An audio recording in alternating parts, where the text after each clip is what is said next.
Right, good morning. Hope everybody's good. I'm going to bring these ones back now. We're going to start with off-season. We're in it now. So, going to run you through what my setup is, what everything's looking like in terms of food, how that's changed, some basics for people to kind of like understand. And then I will run you through training session. And I've got legs, so I'm not feeling it, but certainly feeling a little bit more tired. Like when you go from fat loss into like starting to have a little bit more food, and obviously you're walking and all that kind of stuff comes down, then you do start to feel a little bit like less alert. I think when I was like, the cut was 2.2 on a train day, 1.7 on a rest day, which is low. I was touching 15,000 steps and doing 40 minutes worth of cardio every day, which is a little bit of a stretch, but at the end of the day, it just needed done. So it just meant longer hours. So just meant having to get up a little bit earlier. Just meant a little bit of potentially just having to drag my days out and accept that it just needed done, and it got done. So back on this, gained about 1.5 kilos since starting, which is nice. Feel a little bit fuller. Sleep is just back. I feel like I haven't slept in 5-6 months properly since really pushing food. So I'm in a nice spot. This is the leanest I've ever started a bulk. This is definitely the freshest, I would say. I don't feel like sluggish or shit or anything. I'm actually able to sleep. So my mood's a lot better, and I'm not as miserable as what I was. Anyway, could talk about me being miserable all day. What's been happening? Planning Thailand now. That is in about 8 or 9 weeks, which is scary. It's certainly really, really scary because, like, for a starter, I can't believe that was a year ago that we planned it. But we are now starting to like map it out. I think we're going to go from here to Dubai to Bangkok. I might have this wrong. Bangkok to Chiang Mai, Chiang Mai to Phuket. So we're going like from Bangkok, and then we're having to go up and then come back down to Phuket, and then go down towards the like Koh Islands, like Koh Lipe and Koh Phi Phi, I think. I might be getting some of this wrong. I don't know. I need to work it out on my phone to where we're actually going, but we're going to be planning that over the next couple of weeks. So by November, should be all sorted. And then obviously I'll be doing this apart from Christmas, because I will not be filming over Christmas. I might do like a few highlights and that, and I might upload it afterwards, but not on Christmas week. That's my week off after what's been a mental year. So yeah, I'll be taking you through for that. Honestly, I think I said in like the last video, what my stresses were about was like almost like going like off plan. I know that's like really extra, but like for me, I just like knowing that I'm doing everything. I like knowing that I'm like doing what I can to get there. When I take a holiday, if anybody else is self-employed, you kind of feel like you're not doing enough. Especially if you're not happy with where you are, then you feel like you don't deserve it, but you're never going to be happy, which is like a bit of a, catch-22, you're back and forward 24/7. So yeah, I'm going to run you through what I'm eating, how I'm going to be training, and some tips that I've got for legs, because my legs have certainly been developing while I've been in a deficit, and I think that is down to a lot of things that I'm doing in my training rather than, smashing food and smashing weight. Obviously, yes, that counts, but actually fine-tuning a little bit more in there as well. So I'm going to try and figure out how to film it and then film me talking over it, which I was going to do yesterday and figure that out, but then I had to sort a few other things. So I'm going to figure it out this morning. But then I'll obviously show you how everything's looking, how I'm going to manage Thailand, and yeah, stay along. I might get into the interesting stuff. I might get into the the extracurricular supplements and all that, which I probably will make a separate video on, and then just start introducing it to these videos. So I'll obviously keep that out for the time being, and then I'll introduce that into like a separate video, and then start introducing it into these. So I think filming YouTubes is gonna stress me out because this face track, for whatever reason, keeps going off. But Second meal going in, cream rice, doing 70 grams at the moment, 50 grams of whey, and 100 grams of blueberries. That's it, on repeat.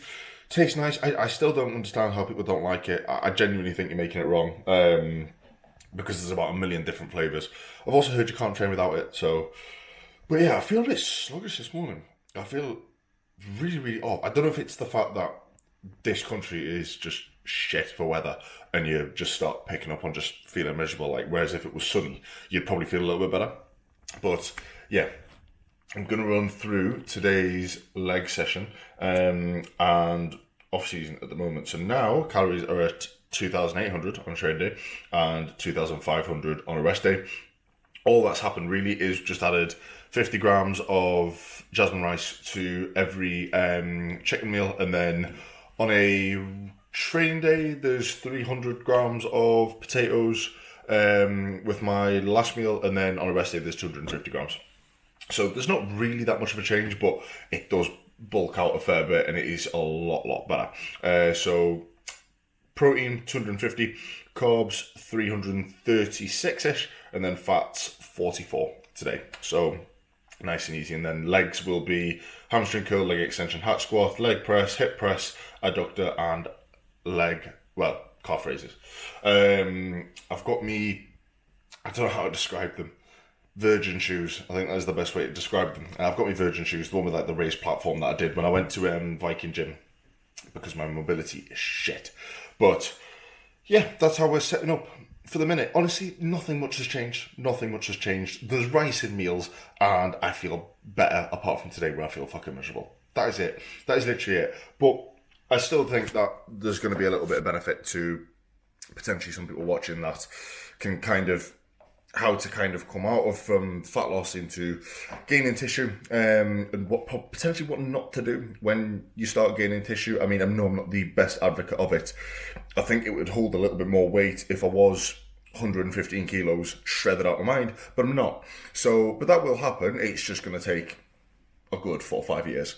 So I'm going to keep repeating the same thing for 4 or 5 years until people actually start believing me, which is going to sound mental and it's going to look a little bit nuts, but when it works, I'll look back on these and go, yep, see, told you. That's if I'm still doing it, which I will be, but a lot will change between now and then. But yeah, going to get into it now because I'm absolutely starving. I think my appetite is still through the roof, but I know that if I start binging through this 24/7, then I'm just going to end up fat, and there's going to be no real room to push up food, and I'm just going to end up fat mess again, and not be able to actually have any muscle. So first tip, don't actually start pushing food too quickly, too hard, because otherwise you will just end up like a big balloon. You know how well this is going to work, but that was legs done. I'm going to walk through everything that I did.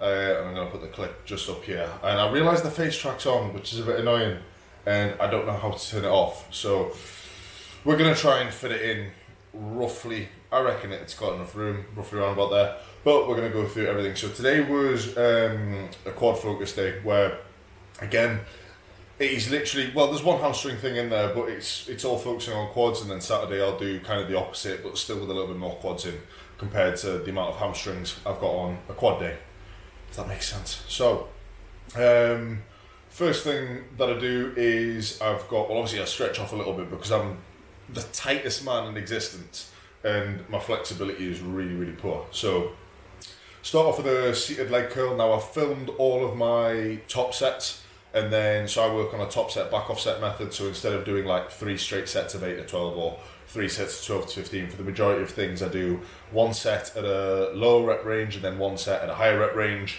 For me, again, it works. I certainly feel like I can almost mentally put a lot more into it compared to just doing 4 or 5 sets. I've tried it before where you end up doing 4 or 5 sets, sometimes 6 sets on something, and I feel bored and I feel like I can't put as much in. It's almost like there's something in my brain blocking me from giving everything into those first 2 or 3 sets, because I know there's another 3 or 4 or 5 afterwards. So seated leg curl. Firstly, I've made sure that I've set up the machine to make sure that I'm going to get as much stretch as possible. I keep my toes pointed upwards, and I'm making sure that I'm not really leaning back and then really pushing down hard through my torso. So I don't want any momentum coming through the movement at all, right? Because if I'm doing that and I'm using my torso to kind of come up and down in this, then in my opinion, I'm just taking away tension from my hamstrings. So yeah, I could lift however much, an extra 10, 15 kilos, but it's not the hamstrings that are using that. And again, this is a game, if you look at I'm not going to say science because I'm almost scared of being labelled a fucking science-based lifter. But if you look at the actual way that the body's going to work in order to grow or in order to develop or change, it has to be subject to stimulus. In order to have the most amount of stimulus, you need to make sure that you are firing at that muscle at all times in the full amount of that set. You don't want it coming onto joints, in my opinion. You don't want it going onto connective tissue. You don't want your momentum bringing through it. So every single rep, I'm trying to make sure that I've got a really slow drag on the way up and keeping that hamstring completely under control, because you see a lot of people end up fucking slamming it, and in my opinion, it's doing nothing. Alright, so I try and make sure I'm thinking about getting my heels back to my arse, I'm keeping my rib cage completely stacked and I'm not using it to drive backwards and forwards, and then I can control upwards as much as I possibly can and get a little bit of a pause. Now, second thing, leg extensions. The gym I go to in Westerhope, called Olympia, has got a new leg extension, which is, I find actually now is a lot better. I tried it the first time and I didn't really like it, but now I've tried it, I certainly feel it's really, really good. So again, I'm making sure, same thing with the hamstring curl, I'm keeping my torso fixed. I'm not trying to wiggle around and make it a bit easier for myself. I think that's the first thing that goes for people. Their setup starts to go, they start to shift a little bit, and when people are shifting in machines, it's to make sure, it's your brain and your body kind of saying, we're in pain, we want to avoid this.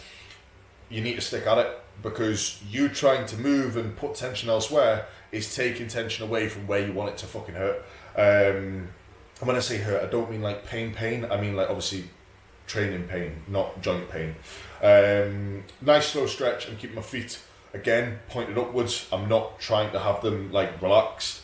When I'm coming down, I'm making sure that I'm actually thinking about dragging through my quad rather than just letting my knee completely bend. And I've sometimes had the habit of, when I come down, all that tension on my quad goes and it just goes straight onto my knee. So I really think about dragging it down through my quad. And then when I'm at the top, I'm trying to pause for a second on every single rep at the top, fully contracted.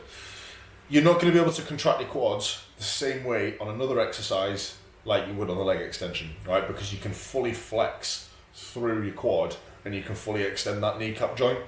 You're not going to be able to really do that under tension in another exercise, I think anyway. So I want to spend a bit more time there, and I want to make sure that I'm not bouncing in and out. You see people with, I think people with muscle, like a shitload of muscle, obviously, yeah, it works for them. It's obvious that it works for them. People who don't have a lot of muscle, i.e. me, it's maybe worth trying it this way because I actually feel it a lot more. But again, it's personal choice. Right, third thing, hack squat. On this, I'm doing a set of 6 to 9, I believe. No, 6 to 8, and then an 8 to 10. So, trying to go heavy. I've got my Virgin shoes on because I find it really, really hard to keep my ankle always in contact with the pad, and that's when I get the most amount of quad activation. And making sure that when I'm going down, again, I'm slow, I'm dropping the weight and I'm in control of it, and my feet are in a good position so that when I'm all the way down, my knees aren't beginning to roll back towards my torso, because if they are, I really start feeling it in my lower back. And when I'm at the bottom, all of that tension's gone from my lower, my quad, and it's on my lower back now, right? And I don't want it there because it's not a lower back exercise. I think it was on this one that I actually ended up stacking it and just not being able to get back up. But even watching it now, I can still feel it. I think this was about an hour and a half ago, and I am wrecked off it. I am still wrecked. I might see if I can change this up to a pendulum. Sometimes I get a little bit of pain through my knees, but I will see. The main thing I'm trying to focus on is that my knees, when I'm pushing, don't start to drive together. They're not starting to come far apart. I want to imagine my knees travelling over my toes, and then again coming back over my toes when I'm pressing up. All right, trying to get about maybe a small second, half a second or so, pause at the bottom, because that's where the most amount of tension is, right? Your muscle's going to stretch and then it's going to shorten and contract. When it's stretching and when it's lengthening, it's going through a lot of tension, a lot of pressure. You don't just want to drop and bounce. And I'll try and find a clip of what I used to hack squat like. And it was just bouncing off the racket and looking like a bit of a prick, to be honest, with tiny legs. And that's what I mean. And I've swapped this out now and my legs are still a C-, but never mind, I certainly feel better. Moving on to leg press, trying to be moving my feet further down the pad than what I've had them on before. I think, again, with my shit ankle mobility, I've had them placed up really, really high to keep my heels in contact with the foot pad, because I don't want them lifting up and putting pressure on the knees. But now that I've got my Virgin shoes, I can actually place my feet a little bit lower because they've got a raised heel. So really trying to make sure that when I'm coming down, again, I'm thinking about dragging it through my quads. I'm not just letting it drop on me and then having to deal with that bullshit at the bottom and try my best to save myself. I'm making sure that I'm thinking about the quad when I'm coming down. Again, I'm not, like, it doesn't detract from the effort that you're putting in. It just means that you're concentrating. And I'm making sure that my arse doesn't roll out the seat, and it's something else I need to work on. I've got really shit lower back mobility. I think I'm just a stiff person, right? And I find that my back begins to roll upwards and my arse begins to cave up off the seat. Again, that's putting pressure on my lower back, and that's something I've been working on for the past 10, 11 weeks, and my quads are certainly feeling it. But yeah, really trying to make sure as well that I'm breathing through this. I know it sounds daft, but I actually end up coming off here and feeling like I haven't breathed for a couple of reps. So I'm trying to make sure that I actually breathe properly, brace at the bottom, and then really have the energy to push out, rather than just consistently breathing all over the shop, inconveniently holding my breath by accident, which is natural, I think, if you haven't practiced it. Because then again, when you're training legs, they're a big muscle. They need a lot of oxygen to be able to get blood and get nutrients there. You need to breathe. It sounds daft, but see a lot of people holding their breath. The muscle can cope with more, but it's just they haven't actually given the body enough oxygen. Next was a single leg hip press. I'm sitting on a foam pad because I actually just feel it more in my quad when I'm sat at the bottom. But again, I'm trying to keep my heel on the pad. I'm trying to make sure that I'm ever so slightly tilted to my work inside, and that my knee is going over my toes, and then it's being pushed straight back over again in a straight line again, firing it up and down. I'm not wobbling in and out. I'm making sure that that tension is consistent, always on my quad, coming back slowly, and then being able to drive out through the quad as well. Obviously feel it a little bit more in glute with this as well, and I'm trying to make sure that my arse doesn't roll off the foam pad, because if it is, lower back. So that's one thing that I need to avoid. But yeah, this is certainly something that I think does need work. I almost feel a lot of the tension coming onto my knee sometimes rather than going through my quad. And yeah, you can lift a shitload of weight, but if you've got shit legs like me, it doesn't make fuck all difference. So since I've started doing this and thinking about actually controlling the weight back and thinking about dragging it back with my quad, it works better. My legs actually look, again, C-, but before they were a D, so everything works for a reason, I guess. Next is the most awkward machine I can't get myself in or out of properly. Adductors. Tips for everybody. If you want big legs, do this, right? Because it will give your legs a fucking real nice 3D illusion. You don't want to be just training quads and hamstrings, right? There's other muscles in there as well. Adductors for me, really, really weak. Really want to make sure that I'm getting them developed and it can have like a more of a rounder, fuller look. I'm making sure that when I drive together and my knees come together, I stay there for a second, and then when I'm fully stretched, I stay there for a second and keep that tension on my adductors. So I'm breaking it down into 4 parts. Holding at the top when I'm contracting, I'm slowly going through a stretch, I hold it at the stretch, and then I drive. So that's 4 parts, right? I'm not skipping anything, I'm not bouncing out anything, and I'm not clashing them knee pads together. It's still obviously as much effort and intensity as I can, but I don't want to just be clashing in and out of it, because I end up just not feeling it, to be honest. And I know it sounds daft, but if you don't feel it in the muscle that you're going to be working, it's it's doing fuck all in my opinion. I know it sounds really, really stupid, but give it a try. Split things down into 3 or 4 parts every movement and spend time in every single part of the rep, and I think you'll kind of get what I mean. And then lastly was standing calf raises, because they need to grow. There's a lot of growing that needs to be done everywhere, but I swear these haven't grown since I've been 4. So we're going to try and get them to grow. Trying to keep my knees as straight as possible. I think I've really kind of like fucked it up a little bit on this, but still trying to do it. You'll notice at the bottom as well, I sit there for a good 2 to 3 seconds, right? So when my ankles are fully stretched and my calves fully stretched, I sit there for a good 2-3 seconds. And you think about it, you're walking on your calves every single day, right? You're contracting through your calf every single day by pushing off the floor to be able to walk. You're not going to be able, you don't spend much time with tension on your calves when they're fully stretched. So that's where they probably lack a little bit. So again, from what I've seen, from what I feel in sessions, it feels a lot better. My calves feel a lot fuller. But again, that's just me. Right? It's not my way or the highway, but it's certainly what works for me, and I actually feel it through my calves and not through my ankles.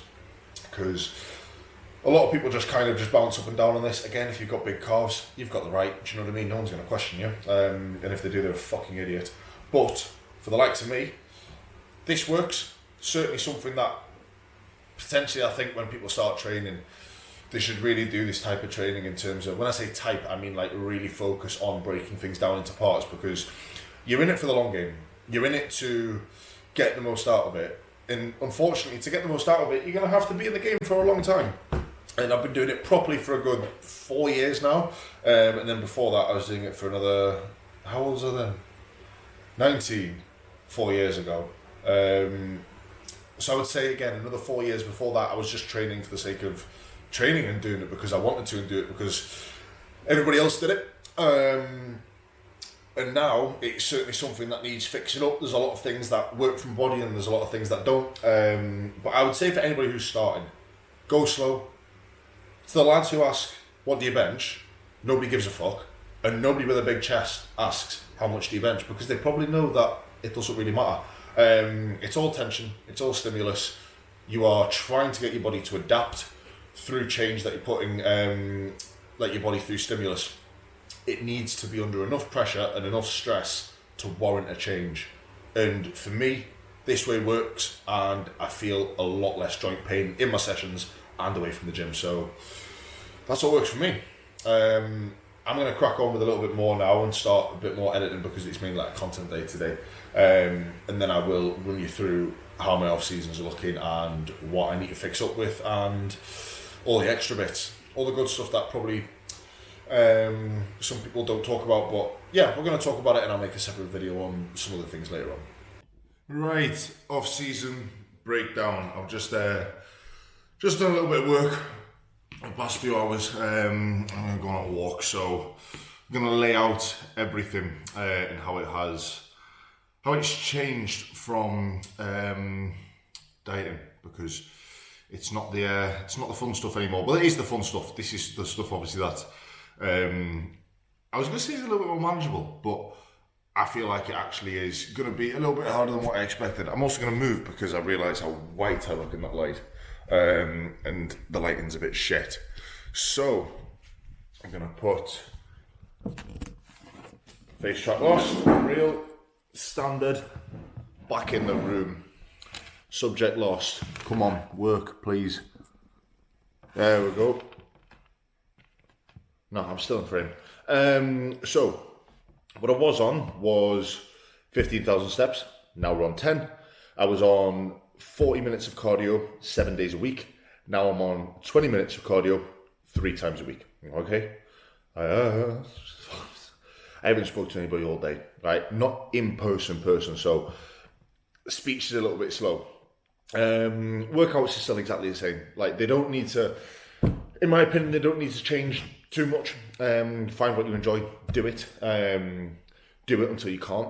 And when I mean can't, I mean like you're hitting quite a few plateaus. Maybe you've been doing it for a good 4, 5, 6 months. There's this habit of people changing their program very, very, very early on in the first 4 to 8 weeks, unless something's not working, and like let's say something in your plan isn't fixing and you don't like a movement, as in like you can't progress it, it doesn't really agree with you, it's not something that you'd pick, you connect with something a little bit better, change that aspect, or if there's an injury, obviously work around it. But when it comes to a plan, when it comes to a split, stick at it.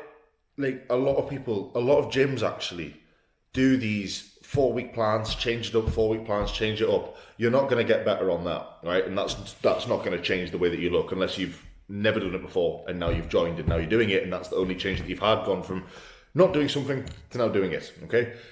Now, changing something up consistently again and again and again, right? Your whole process in the gym is to get stronger. I don't care what your goal is.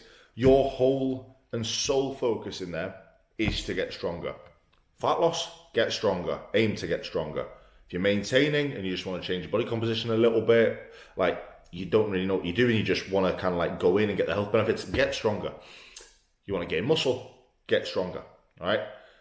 Don't start switching up to higher reps if you want to lose body fat, right? Burn more calories, you're not, right? Just lift heavy, lift properly, and that will probably do the trick.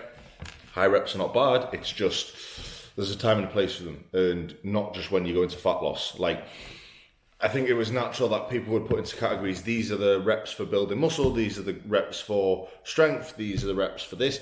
Anywhere between 5 to 30 reps in a set, providing you're training as close to mechanical failure as possible, is going to build tissue. So you trying to change up a bench press from 8 to 10 reps to 15 plus is not burning more calories or doing anything more in the way of fat loss.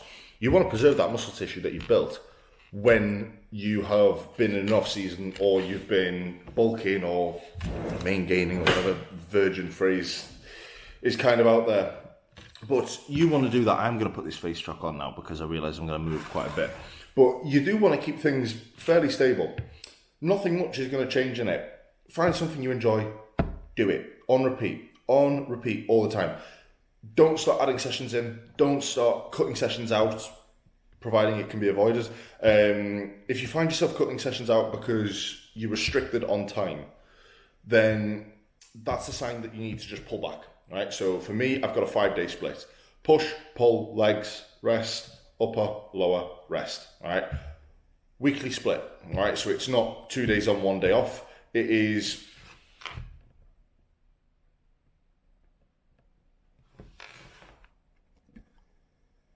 I don't know what happened there, but my camera said something was not manageable. Anyway, where was I? Yeah, if I couldn't always make Wednesday's session, which is legs, I'm not just going to keep this split because the volume that I've got in this split is designed for 5 days, right? If I was constantly missing a Wednesday and that was through work, then I would switch to doing Monday, Tuesday, resting Wednesday, doing Thursday, Friday, and then if I still couldn't do a Thursday, I might do Friday, Saturday. If I still can't do a Sunday because that's my rest day, I'm just going to take it down to 4 sessions and change my split to an upper lower. All right, so upper on one day, lower on the next, rest, upper on the next day, lower on the next day, rest over the weekend, potentially anyway. Because firstly, it's not the split that's going to do it, it's your effort, it's your intensity, and it's your consistency to that split. There's an argument, obviously, that 4 is better than 3, and 5 is better than 4, and 3 is better than 2. At the end of the day, doing something is fucking better than not doing it, right? You'll see a lot of people kind of, well, what's the best split? This person did 5 sessions, and they look like that, so I'm going to do that. No, you just need to stick to it, right? For a lot longer than probably what you have done, right? If you haven't stuck at something consistently and not missed a beat for more than 3 months, right? That's your first goal. Don't start looking for the way to optimize, right? Shut up. It is not going to work, right? You just need to do it on repeat, and then you can start talking all the fancy stuff that idiots talk about on Instagram, like me. So that's the way we're running things at the moment.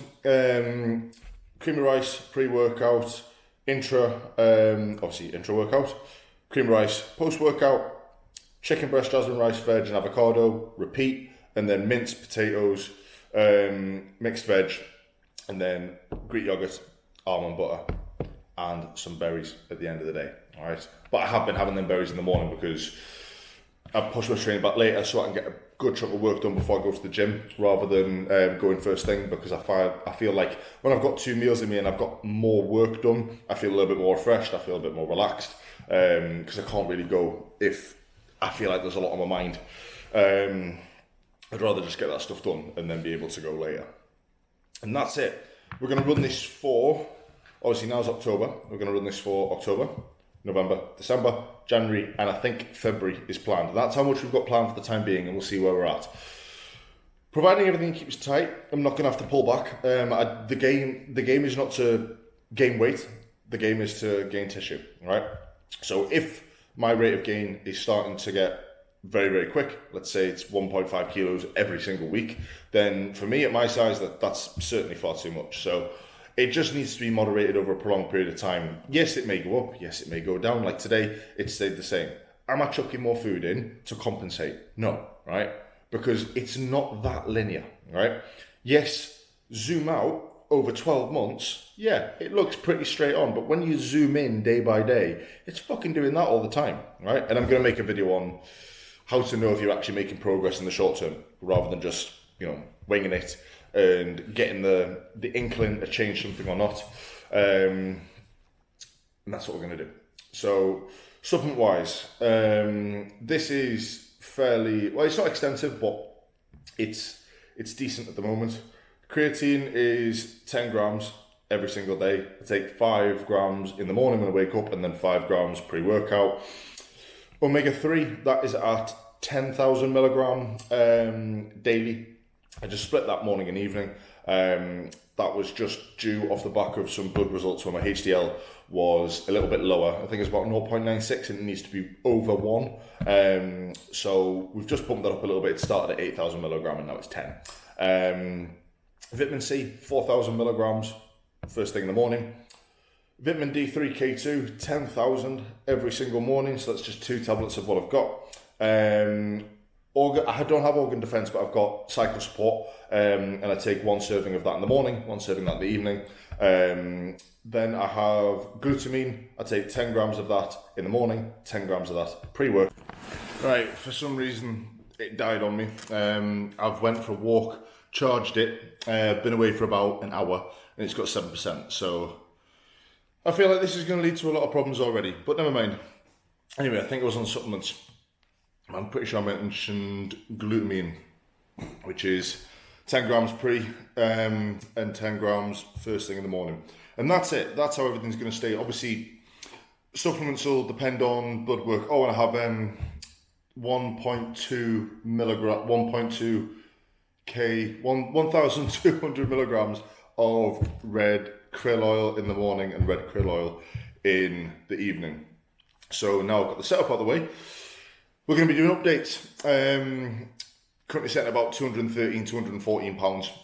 And then we're going to see how that goes. Obviously, I'm going to be kind of sharing little bits, like I've shared my leg session.